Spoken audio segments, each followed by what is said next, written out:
سلام ما چطور میزنیم با بازی شیطان کش. ببینم تو بازی شیطان کش چیکار میکنیم. بهترین بازی شیطان کش که هست تو اینترنت بگردی نیسته، بخواد بازار بگردی نیسته، بخواد مارکت بگردی نیسته. این کمیاب ترین نسخه بازی شیطان کشه. بریم الان بچه اومد. مش تبلیغات بعد میاد با اینا رو بزنیم. بره بچه اول، چون من از قبل فعلا بچه برای ما چهار تا آدم که بازه که ما فعلا همین 3 تا رو انتخاب کردیم و بریم شروع کنیم.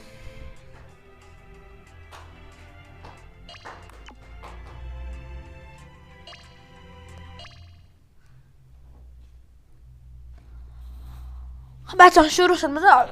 اول ببینیم آدم که اونا چجوریه. اوف من با این باید بجنگم. آره باشه قلت سر جاشه.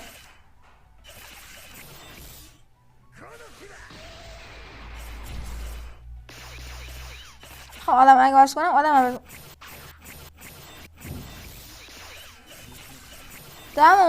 تمام آدم که عوض میکنه. منم میخوام آدم که عوض کنم.